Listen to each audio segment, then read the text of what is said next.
Welcome to the Million Dollar Multi-Op Podcast. Here, you're going to find education, entertainment, and a little inspiration on how to get to the next level.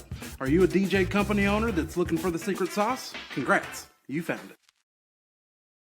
Welcome to the Million Dollar Multi-Op Podcast. I'm your host, David Osborne, and today we have on the podcast my friend, serial entrepreneur, and all-around great guy, Josh Staley, coming from Columbus, Ohio, home of the Buckeyes. O-H-I-O. Oh, man. Hot.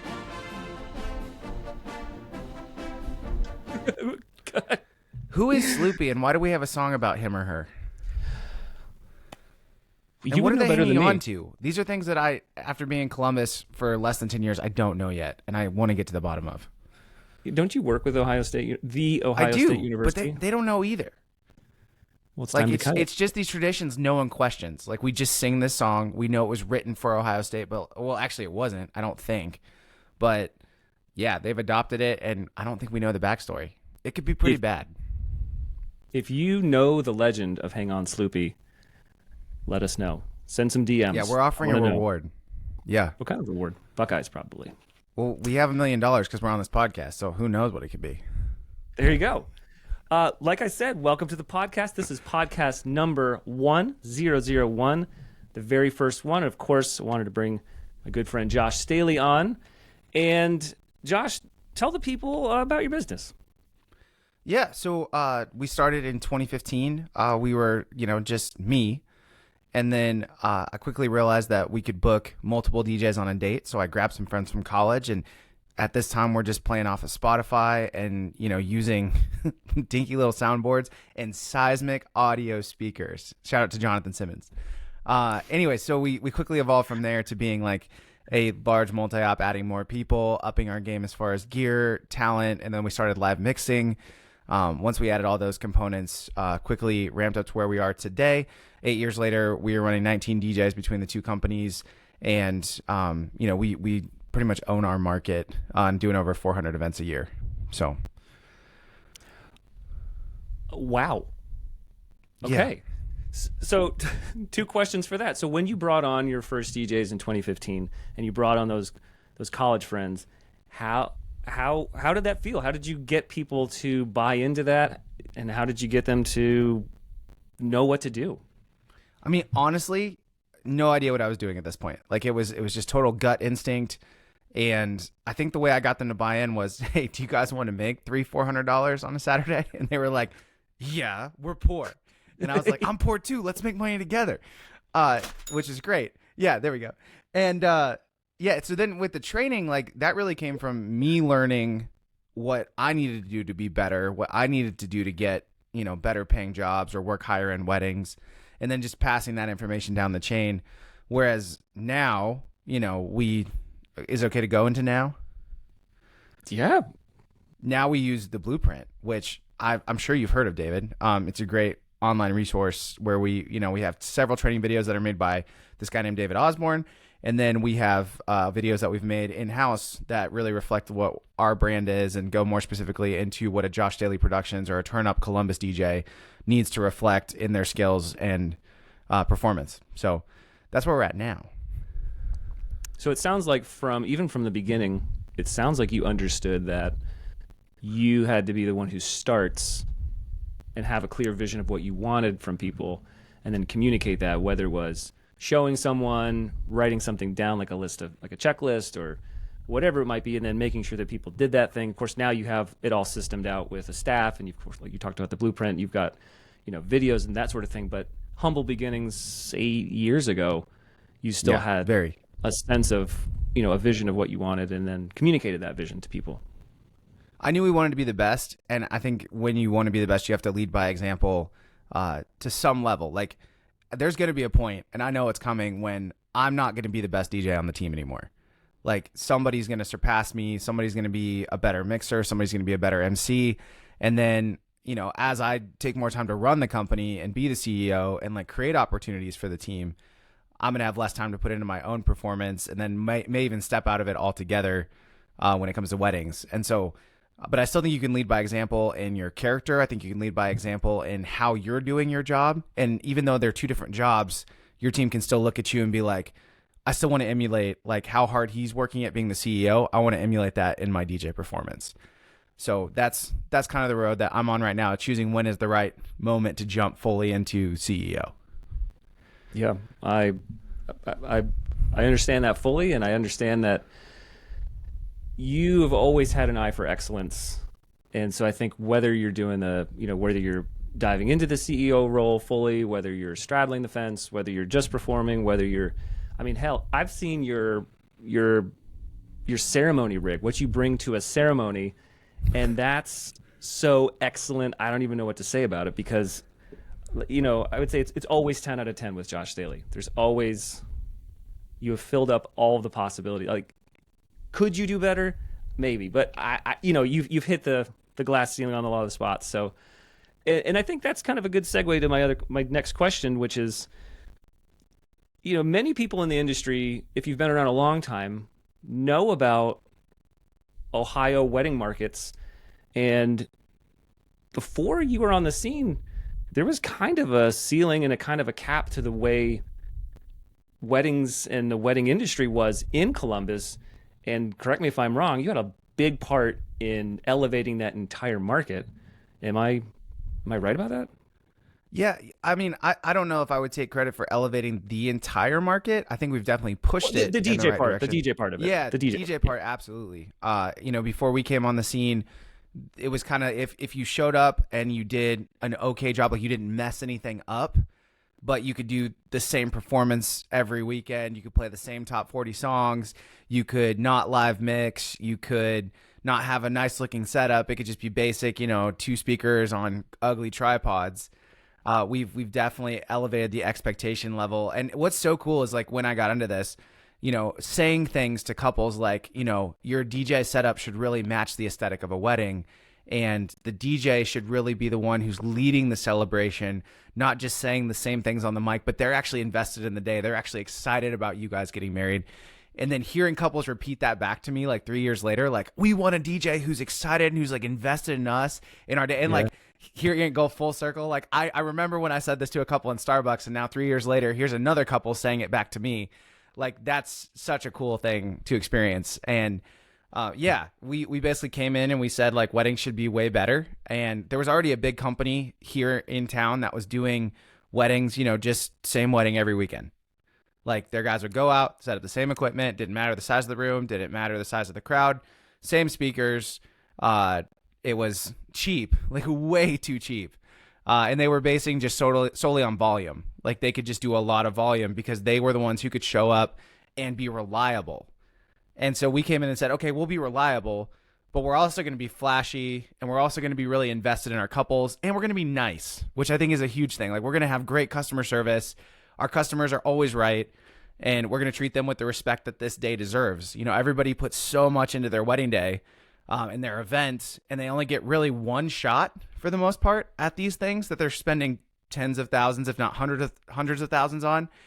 And if we're not as invested as them or caring as much as them, if not more, then I feel like it's a letdown. I feel like we are doing a disservice to our clients because, again, they get one day, they're investing a ton. And if we're just treating it like another gig, I think we're going to not have the level of care and show the level of kind of got lost there on that train track, but we'll just edit that out. I'm still on the train track with you. I'll be the caboose on it.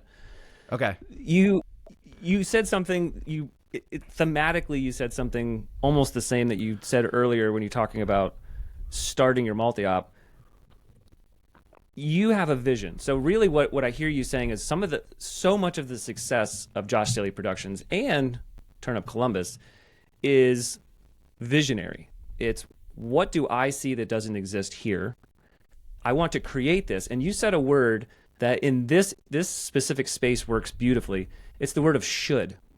It's saying you should have entertainment that reflects you. You should have entertainment that matches your aesthetic. You should have a DJ that is nice. You're teaching your market what's possible. So you have a vision. So it's up in Josh's head. Josh then says to people directly, using, a few specific strategic words. This is what we're about. That goes into branding. It goes into your core values, because I know excellence is one of your core values. You're going to radiate. It's like the only that. one right now. I need to rewrite them all, but excellence is the main thing right now. We're rolling with Excellence is the main thing. And you can attract the right staff. You can attract the right clients. You can attract the right energy by having a lot of conviction about who you are at the core and then vocalizing it. And I think you're great at that. Thank you. I appreciate that.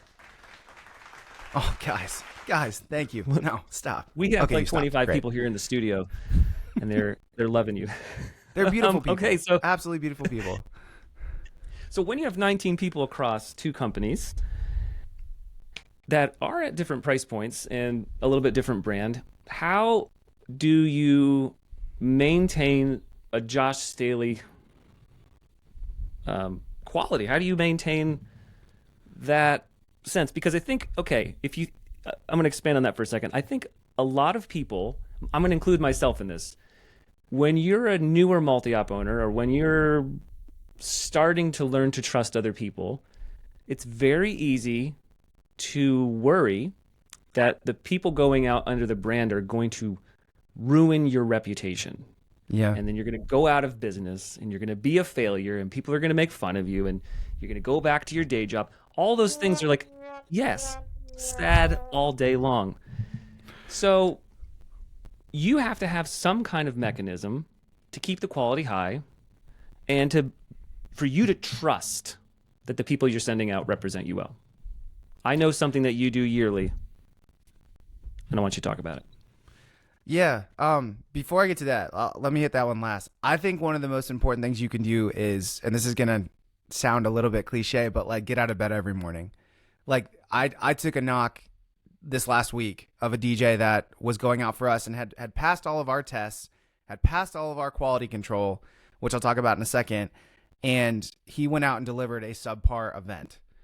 And because of that, I had to let him go. And I was really discouraged about that, because I was like, how did we miss this? How did this get through our filter? How did this guy get out and do a bad wedding?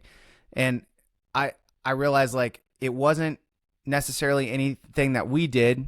We need to change some things in there, but he was just having a rough spot in his life and messed up that one event. He's still a good DJ. I had to let him go because he didn't see that he had messed up this event.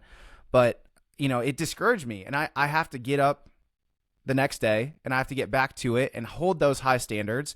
Even when people on my team don't want to hold those high standards, I have to hold those high standards, and I have to be the one that's driving the ship on, we are going to be the best. We are going to be excellent no matter what. So I think that's the first thing. Second thing that you can do is really have a great connection with your vendor network in your local cities that you're working in. We're working in Cincinnati, Columbus, Cleveland, and I have vendor networks in each of those cities that know that I want feedback. So even if my guy does an amazing job, hits 99%, but he, maybe said bride and groom too much instead of using the couple's names, a photographer will message me on Instagram and be like, hey, this guy did an amazing job, but he wasn't as personal as he could have been, and I'll ask for more detail and I'll find out about it, and then I'll work with that DJ on that thing. Even though he knocked it out of the park, it was an amazing wedding. That was one thing he could improve, and they know that I want to hear those little things, so they tell me, which I love. So that I think is important. Step number 2, and then step 3, which is what you were alluding to. Every year we have a DJ boot camp called Faction, and at that boot camp we set the standard for what our DJs are going to be for that year. So we remind them of the vision. We communicate any new things that are coming down the pipeline, any new trends that we're seeing. We're also letting all those DJs perform for the rest of the team, and so we get to see where everybody is, what their skill set is, and what they're excelling at, what they've changed since last year. And it's so cool to be in the owner spot, to go to that camp and see how a DJ has improved over the last 3 years. Year 1, he was kind of monotone in his announcements. He was kind of, just not really exciting, didn't bring the energy. And then here he is in year 3 rocking the room on the microphone, which is just so cool to see, and to see the evolution. And I love to brag on those guys every year and just say, this is where hard work gets you. This is where practicing, this is where coming to the trainings, this is where buying into the vision, this is what it gets you. So every year having that with our team. Yeah, let's go. Level up. And it's a proud dad moment. You know what I mean? It's just like, man, these guys are awesome. This whole thing is awesome. I tear up every year. Like, I'm not a super emotional guy, but like, I tear up every year watching some of these guys perform and just seeing where they've come. I think, do you find that you see the people that are coming to be the next headliner DJs at JSP this way? Like, is this, when you're talking about, you want there to be someone coming up to be the better MC than you, or be the better DJ, that allows you to be in that CEO role, this faction camp really helps you put structure to that? Yeah, absolutely. And it also, and this is something I tell my team all the time. They're like, how come you didn't like book me on that opportunity? How come you booked this guy instead? I'd really love to do stuff like that. And I just tell them, like, when I saw you at Faction, I didn't feel like you were ready for that yet. And that's kind of my opinion of you for the year until I see something different. So I always tell them, like, if you did this at Faction, but you feel like you've leveled up, schedule a time with me, come in and show me how you've leveled up. Because not only is Faction a chance to see how everybody's improving, it's also letting me know where everybody is. And so then when opportunities come up, I know, like, okay, this person's going to crush this based on what I saw. This person's going to, they might not be ready for that yet. And it's a great, like, measuring stick for your team. So you have two groups of DJs. You have Josh Staley Productions, which is a premier level company, which it would be similar to, what's that? They crush it. They do. They crush it. And that would be like similar to our brand, Sound Insight Productions.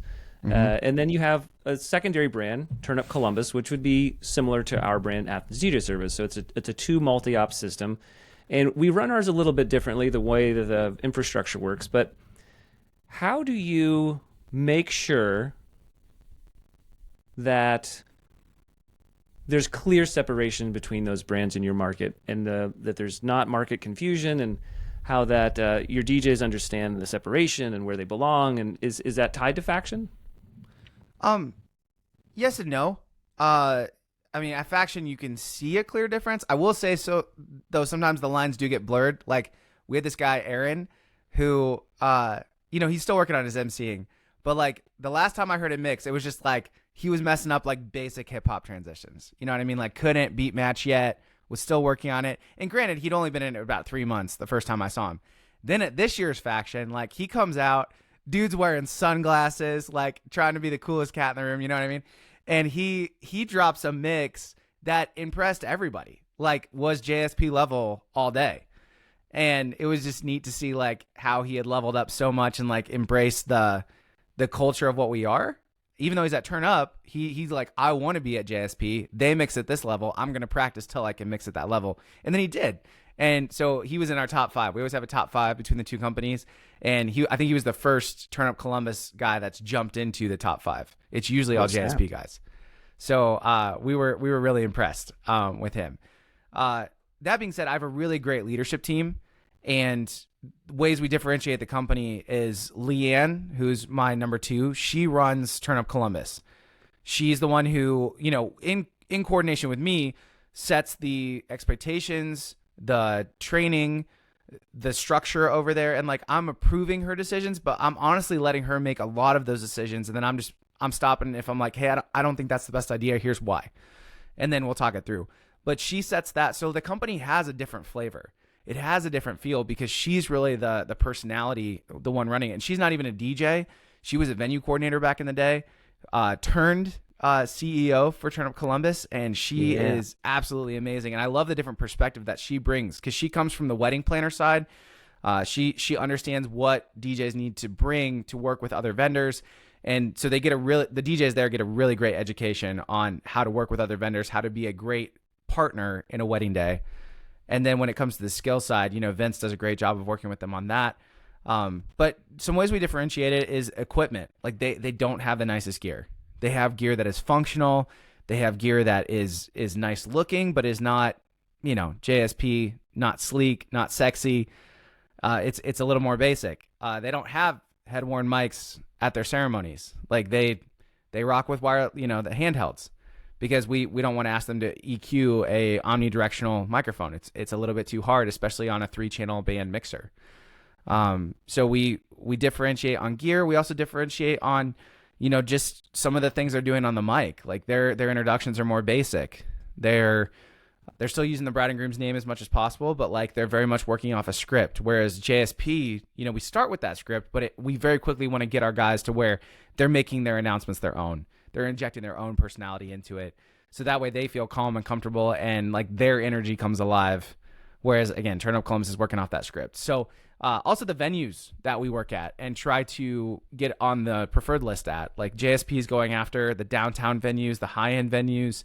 It doesn't even have to be downtown. Like we'll go anywhere where couples are spending a lot of money on weddings. We're about it. Let's go there.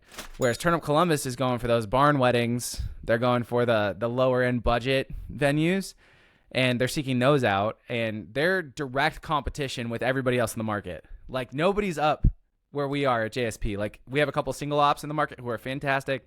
They kind of compete at our price point, but Turn Up Columbus is right down there with everybody else competing around that $1,000, $1,500 range. Have you ever heard that saying that's if you're an eagle and you're flying and you see another bird, it's another eagle because no other birds fly up that high? Have you heard that before? Yeah. I haven't, but that's a great analogy. So JSP's up there. It's the eagle in the sky. It's waiting for another eagle. Is that what I hear you saying? Where's the eagle sound effect? Come on. Oh, no, that's a drum. A bird that is a drum. Sounds like, no, I'm just kidding. Okay. I want to change it up here. And, well, actually, before I do, again, one of the things that I feel like my brain works very well, taking a lot of things. Your brain does work really well. So, with the appropriate amount of coffee, it does. Yeah. Also, you're doing a great job hosting this podcast so far. Normally, I'm the one hosting a podcast, so like it's weird being on this side of the microphone. I'm not gonna lie, but you're doing a great job. Do you want to ask me a question? Yeah, I do. Okay. What teeth care products do you take advantage of to make your teeth so white? Crest. Whitening or just regular toothpaste? I think we all want to know. Regular toothpaste. Also, how many different hair styles can you create with what is in your hair right now? And can we see not them? many. So, okay, what's in my hair right now is called Suavecito. Okay. And Suavecito I wear on a more regular basis. Is And it the clay, the pomade? What are we talking about? It's the orange one. So I can get There it it like is. this, but you see, it won't stay. It won't. If I shake my head, it's going to go down. Now I use a different stuff called hair dough, and if I'm on a performance day, that's where you see with my hair sticks up real big because it's crispier, it's thicker, and it then because this is a little greasier. If I put my hands in, it goes and it just sticks right up. So you have to share next. What do you use? Yeah, so my biggest thing is my hair curls with humidity, and we have a lot of that in Ohio, especially in the summer. And so I was using a product, and it would look great when I'd get to the show, but after I was done setting up, I mean, that's a somewhat sweaty experience, especially in the humidity and heat we have here. It's not Kansas City, which is where I'm from, but it's still pretty bad. So like, it would look great. Say again? Dry rub? Yeah, we got dry rub in Kansas City, and we have Travis Kelce, who ipso facto Taylor Swift. Anyways, For now. In Columbus though, my hair was getting really curly after the event, and it would look weird. It would just kind of look funny. So I found this stuff called Style Sexy, and it's a powder. Ooh. And I thought like I had like revolutionized the game. And I remember I was on a call with Kristen Hubbard, and I was like, yeah. So I found this stuff called Style Sexy, and she's like, you just found out about that? That's been out for like 10 years. And I'm like, well, I'm a guy, so cut me a break, okay? I just found out about it right now, and it's probably been out for 15 years now. That's right. But yeah, I was like, I'm a guy. I'm not a girl. Anyway, so that with Suavecito hairspray is a winning combination, and it stays like this kind of no matter what through the whole day, which is fantastic. And it's not like super like brittle. It's just, I like it. it's just there. You've earned like 50 XP from this. I'm loving it. I'm loving it. I want to actually, can we keep track of how many of those get played during a podcast? And like, I'm the record, like people can try to break it. I think so. Like I said, this is podcast 001, and I used three setting digits. the bar 'cause high, we're gonna, guys. We're Good going to hit luck. the hundreds. Okay. I want to keep the episodes pretty tight here, so I want to finish up with a couple questions. And what I wanted to say was you have said a lot of different things that all fit in kind of the same box. We talk about visionary leadership, clear communication, and what I've heard you talk about a bunch of times is a system or a process, whether it's you actually creating it or you're delegating to someone else on your team to create it. That might be Leanne, it might be Vince, or someone else on your team. But there has to be a metric. There has to be a check mark, a way to actually measure if people are doing it. And whether that's Faction or it's Blueprint or it's just something that you've created or Google Drive, you got to have a way to track what's happening in your company. I know you've got some great opportunities coming up where people can see you speak. Where can we see you speak coming up, Josh Staley? Yeah, so really just one spot at the moment. I'm just now breaking out, but Harvest of Sound in Boston in December. Definitely come hang out there. I'm doing website reviews, so if you want your website critiqued, which I think is super valuable to have done, I did that early on. Shout out to Alan Berg, who helped me like get mine set up where it needs to be. And then I feel like we've taken it past that now, and like I wanna help other people get there as well, because I feel like that is one thing that is really lacking in the DJ space is great websites. Like they have great Instagrams, they have great social media stuff, but then when it comes to their website, it's like, welcome to the 1990s. We have pictures. It's like, okay. AskJeeves.com. Yeah. Jeeves. Yeah. We rank really high on Bing. Who cares? Yeah. What font did you use? Wingdings? Yeah. I remember Wingdings. Anyway, so yeah, Harvest of Sound Boston, and then definitely come out to Wedding MBA. I'm playing at the DJ Takeover there. Going to throw down with Even Steve, Eric Rhodes, some really awesome names out there. Super excited for that. So if you're thinking about coming to Vegas, definitely do it. That's the first week of November. Chris Washburn's going to be there. Tori V's hosting. It's going to be amazing. Let's go. Love it. So Josh Staley's on the national come up. Love it. Josh, how can we connect with you? How can we find you online? Yeah, so Instagram, DJ_Josh Staley. I also have a TikTok that I'm on sometimes. You can follow me there. I don't even know what my handle is, but it's something DJ Josh Staley. So you'll probably find me. I think I have one post. But then also, like, you can always hit me up via email, hello@JoshStaley, STALEY productions.com. And I'd love to chat, help in any way I can. Direct messages on Instagram, best way to get me. Love it. Love it. Definitely connect with Josh Staley. He's an absolute force in the industry. And Josh, I noticed you've been sipping on something during this podcast. Tell us what you got in your hand. This is Liquid Death. It's amazing. It's water in a can. Now, real quick, fun fact for all you people out there. There are two different Liquid Death cans that are white. One is 19 point something ounces, and this is 16 point something ounces. The 16 ounce can, fun fact of the day, is canned in the Alps, and it tastes amazing. The other one is canned in Virginia, and it's okay. It's okay. It's not my favorite. I buy the Alps water because I feel really bougie when I drink it, and it tastes delicious. There we go. Oh, another one. Yes, let's go. I think that was 6. Ooh, Young Money got a little weight in there. Very nice. Well, Josh Staley, it's been a pleasure having you on Podcast 001. Everyone out there that's listening, I hope you get connected with him. If you're looking for some resources for how you can find out how your team is doing and if they're measuring up, we've got some free resources on our website.